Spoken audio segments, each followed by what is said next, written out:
Hello everyone.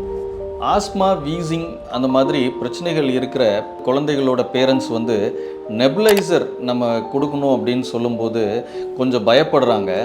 So இதனால் ஏதாவது பெரிய சைடு எஃபெக்ட்ஸ் இருக்குமோ, ஸோ நெபுலைசர் கொடுத்தா தொடர்ந்து கண்டிப்பாக யூஸ் பண்ணணும், ஏதாவது தொற்று நோய் மாதிரி வந்துடுமோ அப்படிங்கிற மாதிரிலாம் நினைக்கிறாங்க.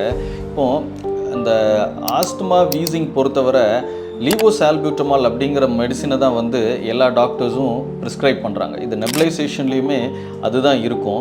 ஸோ நார்மலாக நம்ம கொடுக்குற கண்டென்ட், ஓரலாக ஒரு சிறப்பாக கொடுக்குற கண்டென்ட்டை விட நெபுலைஸ்டு ஃபார்மில் வந்து கிட்டத்தட்ட 10% தான் வந்து நெபுலைஸ்டு ஃபார்மில் கொடுப்பாங்க.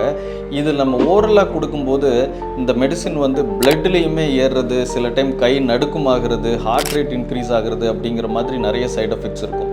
ஆனால் டைரெக்டாக நெபுலைஸ் பண்ணும்போது இந்த டோசேஜ் கம்மியாக இருக்கிறது அண்ட் டைரெக்டாக லங்ஸ்லேயும் அந்த மெடிசின் டெலிவர் ஆகிறதுனால பெனிஃபிட்ஸ் ஜாஸ்தியாக இருக்கும், சைடு எஃபெக்ட்ஸ் வந்து கம்மியாக இருக்கும். ஸோ உங்கள் டாக்டர் வந்து பேபிஸ்க்கு நெபுலைஸ் பண்ண சொல்கிறாங்க அப்படின்னு சொன்னால் நீங்கள் பயப்படாமல் தாராளமாக நெபுலைஸ் பண்ண சொல்லலாம். தேங்க்யூ.